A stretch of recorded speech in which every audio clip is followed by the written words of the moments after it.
The autumn wind of 1882 swept through Cedar Valley like a whispered prayer, carrying with it the scent of dying leaves and the promise of a harsh winter ahead. Main Street stretched before the weathered buildings like a scar across the desert floor, its wooden sidewalks echoing with the familiar sounds of frontier life, the clatter of wagon wheels, the gentle neighing of horses, and the distant ring of the blacksmith's hammer. Martha Collins wiped the flour from her hands as she arranged the last batch of fresh bread in her bakery window. At 52, her kind eyes had seen their share of hardship, but they still sparkled with the warmth that had made her bakery the heart of their small community. The golden loaves behind the glass represented more than just food. They were comfort, hope, and sometimes the difference between life and death for the struggling families of Cedar Valley. "Mrs. Collins," came a small voice from the doorway.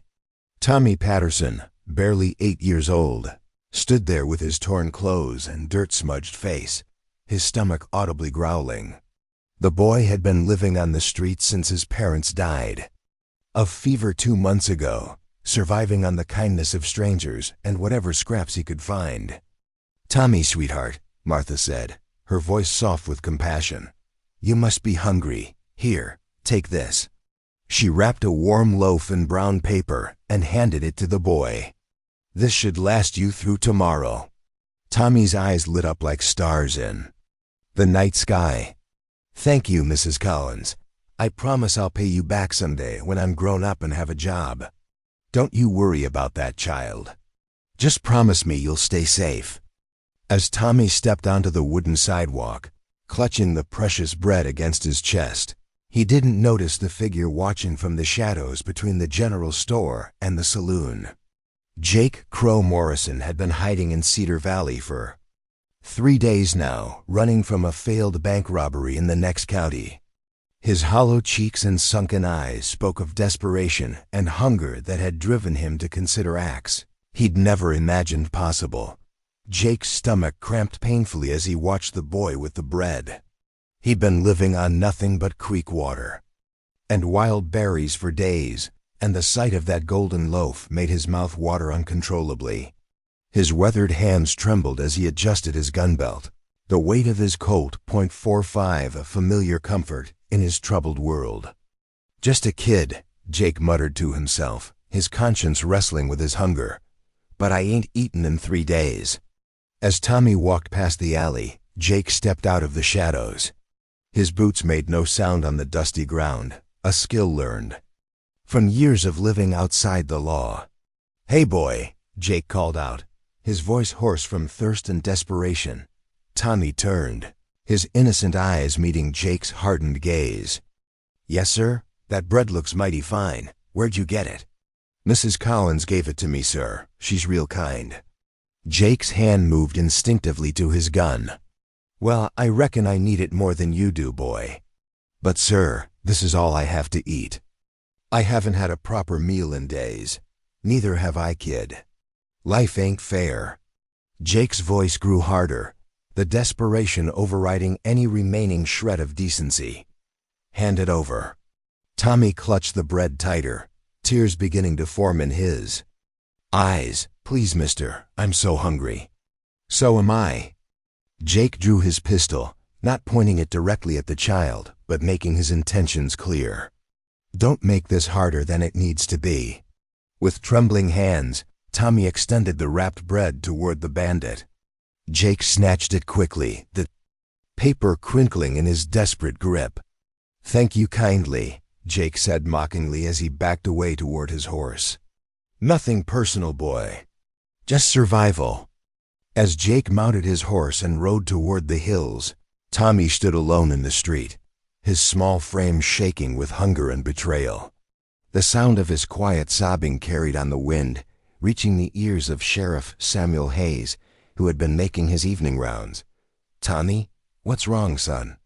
The sheriff's deep voice carried the authority of 20 years keeping peace in Cedar Valley. Through his tears, Tommy told the sheriff what had happened. Samuel's weathered face grew dark with anger as he listened to the boy's story. In all his Years of dealing with outlaws, claim jumpers, and drifters, he'd never heard of something so low. "Come on, Tommy," Samuel said, placing a protective hand on the boy's shoulder. "Let's get you to Mrs. Collins. She'll want to know about this." As they walked toward the bakery, neither of them noticed the faces appearing in windows up and down. Main Street.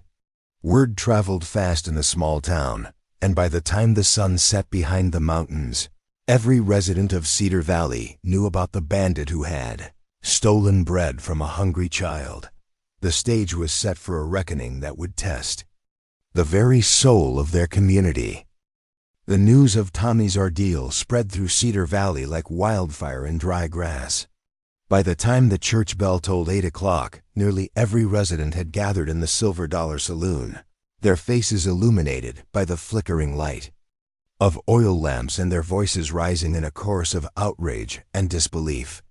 "A man who'd steal from a hungry child ain't no man at all," declared Robert Big Bob Turner, the town's blacksmith, his massive hands clenched into fists. "He's lower than a snake's belly." Martha Collins sat in the corner, her arm protectively around Tommy, who was finally eating a proper meal. Her usually gentle demeanor had hardened into something Sheriff Hayes had rarely seen, a mother's fury protecting her adopted cub. "I fed half this town through hard times," Martha said, her voice trembling with emotion. "Never once asked for payment from those who couldn't afford it, and this animal takes food from a child's mouth." Dr. William Thornton, the town's physician, adjusted his spectacles and spoke in his measured way. "Sheriff, what do we know about this man? Can we track him?" Samuel Hayes stood near the bar, his badge catching the lamplight. "Name's Jake Morrison, goes by Crow, wanted for bank robbery over in Millfield. He's probably holed up in the mountains, but those hills have 1,000 hiding places." "Then we'll search every damn one of them," growled Pete Hawkins, owner of the general store. "My boy's the same age as Tommy. Could have been him standing there empty-handed." Meanwhile, high in the rocky outcroppings above Cedar Valley, Jake Morrison sat beside a small campfire, mechanically chewing the stolen bread. But with each bite, his satisfaction turned to ash in his mouth. The bread tasted of the boy's tears, of his own fallen humanity. The wind whistled through the pine trees, creating sounds that made Jake's nerves crawl. Every shadow seemed to move with purpose. Every rustling branch sounded like approaching footsteps. His horse whinnied nervously, sensing its master's growing paranoia. "Just the wind," Jake muttered to himself, but his hand never left his gun. "Just the damn wind." But it wasn't just the wind. Down in the valley, lanterns were moving through the streets like earthbound stars. The townspeople weren't content to wait for morning. They were organizing search parties, planning routes through the mountain passes, and preparing for what might be a long hunt. Back in the saloon, Sheriff Hayes was trying to maintain order as voices grew louder and angrier. "We should form a posse," suggested Jim Crawford, a local rancher. "Ride out at first light and drag that son of a bitch back to face justice." "And what justice would that be?" asked Reverend Michael O'Brien, the town's Irish priest, his gentle brogue cutting through the anger. "Lynch him from the nearest tree? Is that the kind of town we want to be?" "He stole from a child, Reverend," Martha said firmly. "Some sins demand swift justice." "Aye, but who are we to decide a man's fate?" "That's for the Lord to judge. The Lord helps those who help themselves," Big Bob replied, his voice rumbling like distant thunder. "And right now, I'm helping myself to some justice for Tommy." Sheriff Hayes raised his hand for silence. "Now listen here, all of you. I understand your anger. I feel it too. But we do this legal and proper. We form a search party, we find Morrison, and we bring him back for trial. And if he resists?" asked Pete Hawkins. "Then we do what we have to do. But we're not a lynch mob. We're civilized people, and we'll act like it." As the meeting continued, Tommy tugged on Martha's sleeve. "Mrs. Collins, why did that man take my bread? Didn't he know I was hungry too?" Martha's eyes filled with tears as she looked down at the boy. Some people, Tommy, they get so lost in their own pain that they can't see anyone else's. But that doesn't make it right. Will they catch him? Yes, sweetheart. They'll catch him. And when they do, you'll never have to worry about someone like him again. Up in the mountains, Jake's campfire was burning low. He'd heard the distant sounds of the town stirring to life, voices carrying on the night air, the occasional bark of a dog, the creak of wagon wheels. He knew they were coming for him. Should have just moved on, he whispered to his horse. Should have kept riding and found food somewhere else. But he hadn't, and now he was trapped between the approaching posse and the unforgiving wilderness. As he stared into the dying flames, Jake Morrison began to understand that some hungers were more dangerous than others, and the hunger for redemption might be the most dangerous of all. The night grew colder, and in the valley below, the lights continued to move like the eyes of an awakening giant, preparing for a confrontation that would define the character of Cedar Valley for generations to come. Dawn broke over Cedar Valley like a crimson wound across the sky, painting the mountains in shades of blood and gold. Jake Morrison hadn't slept. Every sound in the darkness had seemed like approaching danger. Every shadow had taken the shape of armed men. His stolen bread was gone, consumed in fits of nervous hunger, but it had brought him no satisfaction, only a growing sense of dread. From his hiding place in the rocks, Jake could see the search parties forming in the valley below. 3 groups of riders, each taking a different path up the mountain. Sheriff Hayes led the center group, his badge glinting in the morning sun. Martha Collins rode with them, her face set with grim determination, and beside her, young Tommy Patterson sat tall in his saddle, having insisted on joining the search. "You don't need to do this, Tommy," Martha had said as they prepared to leave town. "You've been through enough." "I want to see his face when they catch him," Tommy replied, his young voice carrying a hardness that shouldn't have existed in someone so young. "I want him to know what he took from me." Jake watched the approaching riders through his spyglass, his hands trembling not from cold, but from the realization that there was nowhere left to run.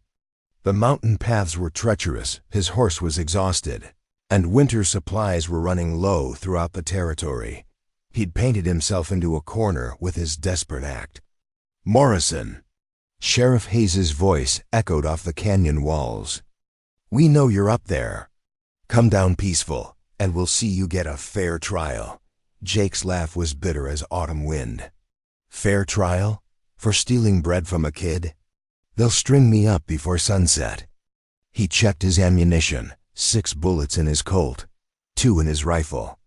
Not enough to fight his way out, but maybe enough to make a stand.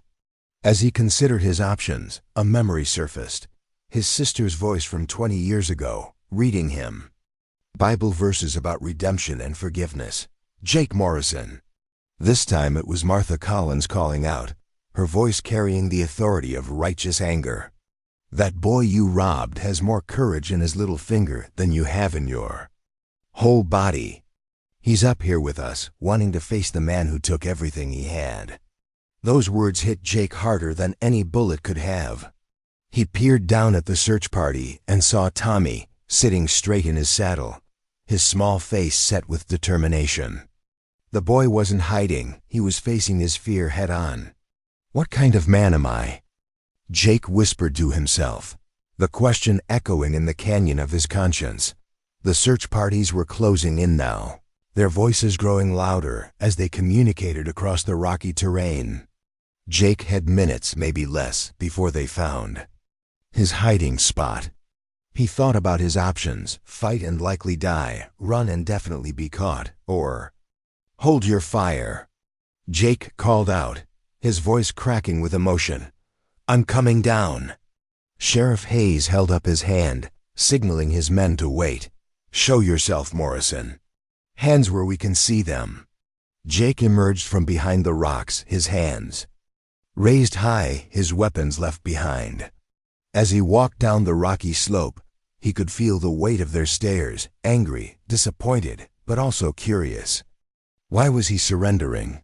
When he reached the bottom, Jake found himself face to face with Tommy Patterson.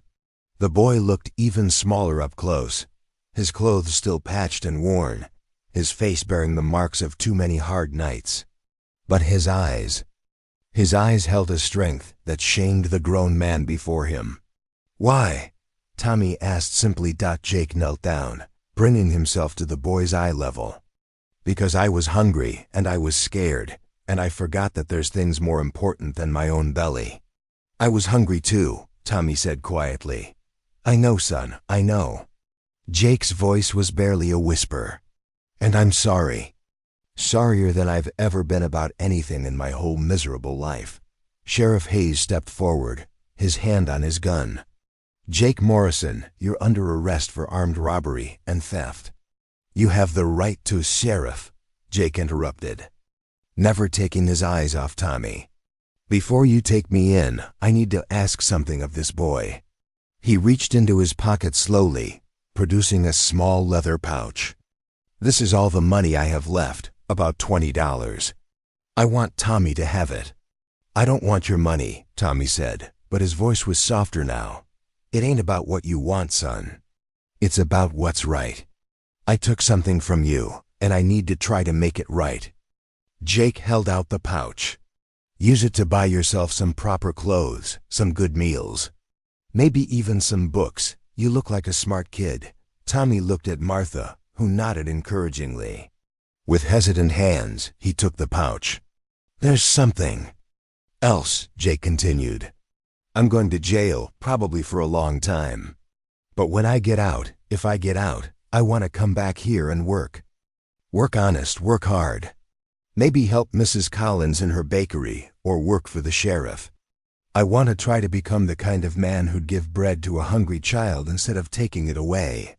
Martha Collins stepped forward, her earlier anger replaced by something resembling hope.